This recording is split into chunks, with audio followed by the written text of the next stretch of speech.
Guess what? If you are not making sales every single day in your business, if your products and offers are not selling, then you probably need to look at these areas ASAP.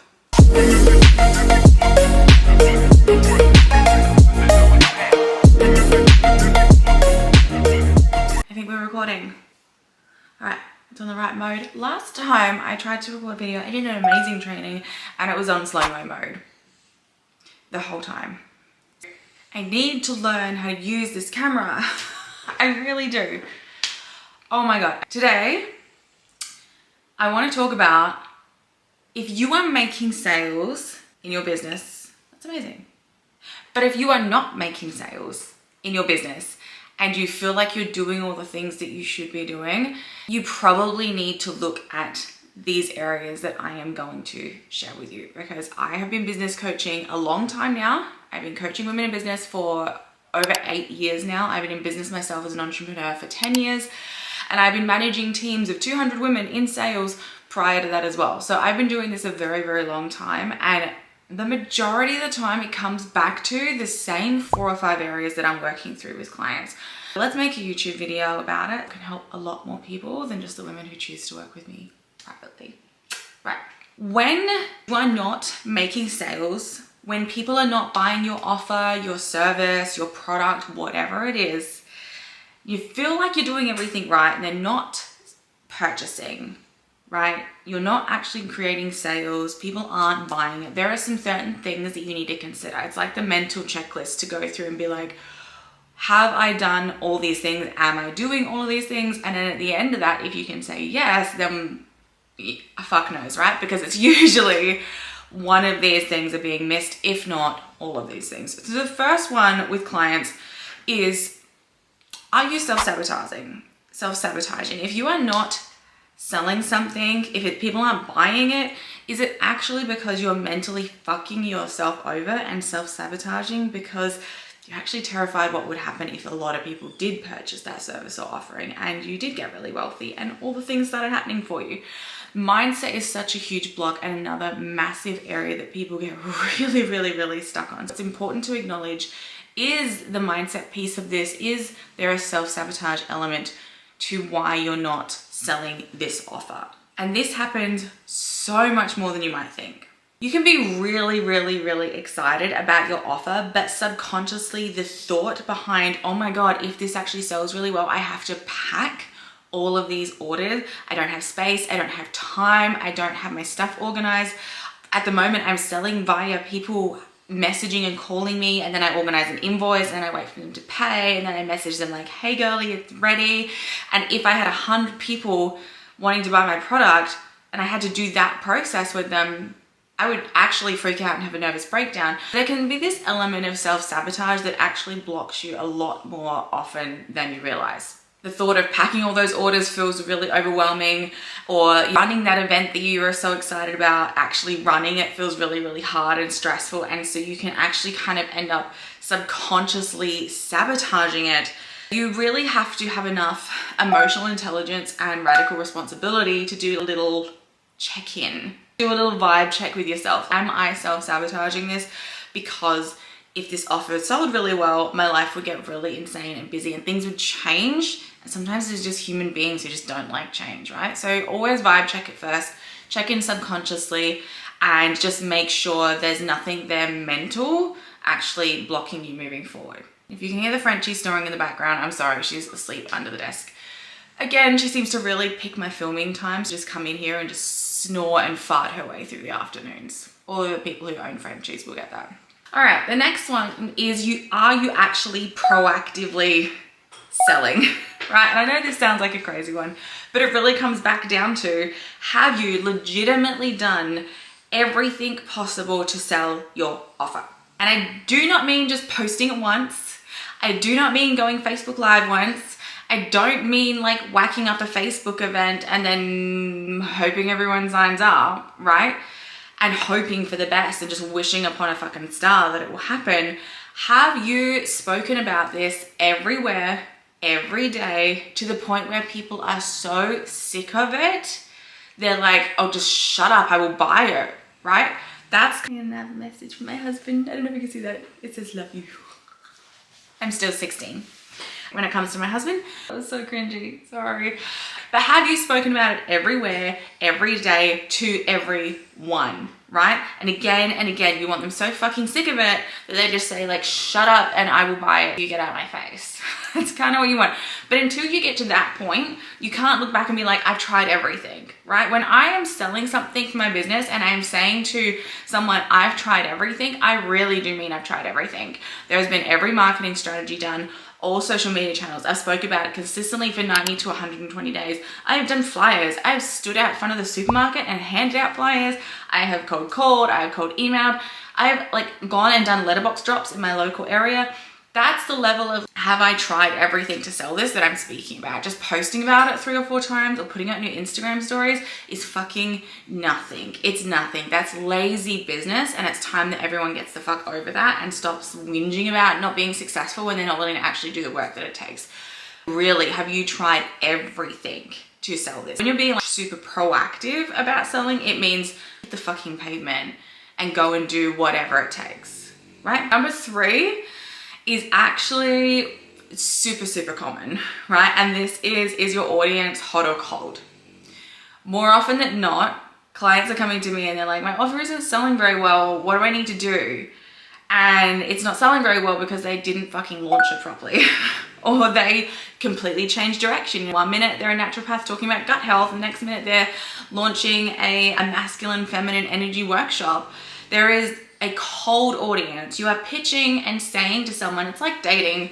You are going and finding someone on Tinder and asking them to marry you in the next 24 hours. Like, hi, how are you? My name's Shona. I like the color green. Let's go to Vegas and get hitched. It just doesn't work, does it? There's no lead-in time. You've got to like date your audience. You've got to warm everyone up first. If you have a dead fucking cold audience and you come in hot with a hard sale, of course it is never ever going to happen.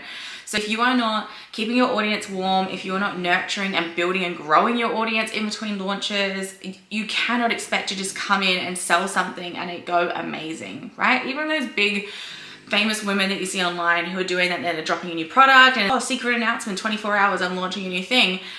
And you see no massive launch process, but that is because their audience is boiling hot and ready for them and they know their audience very well. So don't caught up in, because she's doing it that way, it will work for me, right? Did you warm up your audience, or are you throwing an offer in their face after like stone cold for the last 9 months and you haven't sent an email in 2 years and suddenly you're going to spam them with 6 emails over the next 2 weeks because your offer's expiring, right? So you have to be smart about this. Where is your audience at in terms of temperature? Are they used to being sold to by you? How do you need to introduce this? What is the buyer type that you currently have? These are questions that you need to ask, and you need to really tailor your launch strategy around your product or your offering based on those types of answers to those questions. Nothing, as a consumer, nothing makes me unsubscribe faster than if I have not heard from a company for 2 years or like 6 months, and then suddenly I get 8 emails in a week. Nothing makes me unsubscribe faster. It's so tacky. It's giving stage 5 clinger, weird virgin, just desperate energy, isn't it? We want to avoid that at all costs. All right, next one is, have you been super clear about who this is actually for, what it does, and what transformation they will get on the other side? And I guess that comes back to your unique selling position, your USP, which is super important to know. You've got to ask yourself, if this offer isn't selling, have I been super clear about who it is for, the problem that it solves, super fucking crystal clear, right? Because shit will never sell, ever, if people do not know what problem it is actually going to solve and how that is going to affect them. They need to know how they are going to get the solution. Because truthfully, you are not selling a product, you are not selling an offer, you are not selling a 6-month coaching package, you are selling a solution. Unless you are super clear on the solution and you can communicate that effectively to your buyer type so that they are super clear on the solution, of course it is not going to sell. No matter how pretty the Canva graphics are, no matter how many emails you sell, if they don't understand the solution or like they can't self-identify with the problem, it's never going to sell. That's just like 101, basic maths. And the last one, honestly, is a little bit controversial. because I feel like some people will not agree with me on this one, but sometimes, honestly, it is just the fact that your pricing has massively missed the mark. Sometimes it is really, really overpriced. More often than not, it is actually underpriced. But pricing and your energy around the price of the product, offer, or service that you are selling has a lot more to do with it than you might first realize. And sometimes just a really, really slight tweak can actually make a massive, massive difference. And to be totally honest, completely honest right now, and that's why I said this is kind of controversial, with my private clients, the majority of my private clients, when they come to me and we're like going through this process, we actually end up putting their prices down slightly rather than up. And if I'm putting prices up for a client, we're usually having quite an increase because they've been way too cheap for way too long.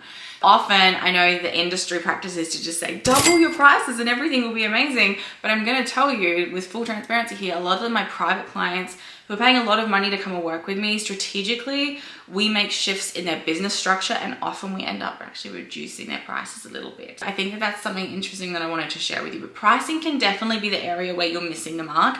I see this a lot when someone's impact and income goals don't align. If they're saying, I'm going to work with mums who've just left the hospital and they've got a baby at home and I'm going to teach them that self-care and self-love and I'm going to charge them $8,000 for a one-on-one phone call with me, but they haven't connected the dots with the reality that these women are on maternity leave, they've got a new baby, they've probably got hospital fees and nappies and formula coming out of their ass, and they don't have the extra $8,000 to spend on self-care when it is literally the last thing on their priority list. So making sure that your impact goal, who you want to impact, is actually aligned with your income goal and how you're going to reach that income goal. Likewise, if you want to help a lot of people, you're positioning towards more of a low ticket item. If you want to help a very, very narrow amount of people, a very small group, you can do that. If you can do it faster and better, you can charge a lot more for it. That we just need to have a bit more transparent conversations, because pricing actually can be the mark that you are missing when it comes to, is your product selling or not. A really great way to know that as well is if you get to the website, a lot of people interested, a lot of inquiries coming through and no one is closing that sale. It is a sign that they are looking at it and their perception of value does not match up with the price. So there's a couple of things you can do for that. You can either try and position it differently, your messaging to communicate the value, or you can adjust your pricing to match where the market's at. Pricing is actually a big one as well. In a nutshell though, if we just wrap this up in a lovely little bow, stop making the reason you're not selling because I'm a worthless piece of shit, or because I'm the worst, or because no one supports me. Oh my God, get over yourself. Stop using those type of victim excuses and start looking for solutions. Start going, what actually is the problem? Where do I need to take responsibility? What can I change? What can I shift? What do I need to adjust? And then be solution focused moving forward, and get radically honest with yourself about just these little shifts that you need to make that will have massive results for you. There you go. I hope that helped. To wrap it up, the things that you really need to consider when people are not buying your product or your offer. This is the quick notes version. You got to think about mindset. Am I proactively selling? Is my audience hot or cold? Do I know my USP and am I communicating my USP correctly to my clients, my customer buyer type? And is my pricing hitting the mark or is it missing the mark? There we go. Let me know what you think.